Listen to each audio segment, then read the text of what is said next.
বাগেরহাট শরণখোলা ৪ নং সাউথখালী ইউনিয়ন বিএনপির উদ্যোগে ইফতার ও দোয়া মাহফিল অনুষ্ঠিত। আমাদের বাগেরহাট শরণখোলা প্রতিনিধি কামরুল ইসলাম টিটুর পাঠানো তথ্যচিত্রে বিস্তারিত।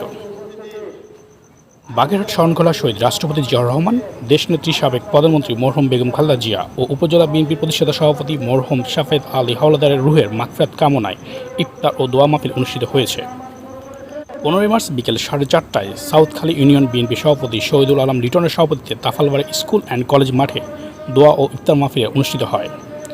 অনুষ্ঠানে বক্তব্য রাখেন উপজেলা বিএনপি সভাপতি আলহাজ আনোয়ার হোসেন পঞ্চায়েত, সাবেক সভাপতি খান মতিউর রহমান, উপজেলা বিএনপি সাধারণ সম্পাদক বেলাল হোসেন মিলন, তাফালবাড়ি স্কুল অ্যান্ড কলেজের সহকারী অধ্যক্ষ আব্দুল মালিক রেজা, বিএনপি নেতা তালুকদার মধু, মোহাম্মদ রুহুল আলমিন হাওলাদার, বীর মুক্তিযোদ্ধা নজরুল ইসলাম খলিফা, মাধ্যমিক শিক্ষক সমিতির সভাপতি ও প্রধান শিক্ষক নান্না মিয়া, তাফাল সিনিয়র মাদ্রাসার ভারপ্রাপ্ত অধ্যক্ষ আব্দুল রহিম খান। সবাই বক্তারা বিএনপি নেতাকর্মীদের সবাইকে ঐক্যবদ্ধ হয়ে কাজ করার আহ্বান জানান।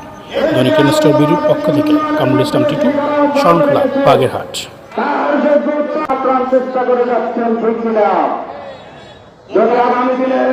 এই বাংলাদেশকে একটি ইসলামিক রাষ্ট্র হিসেবে প্রতিষ্ঠিত করতে হয়। একটি ইসলামিক রাষ্ট্রের সুবিধা হল এই রাষ্ট্রের সমান অধিকারগুলি পাবে। সকলের দিকে আমি কৃতজ্ঞতা প্রকাশ করছি।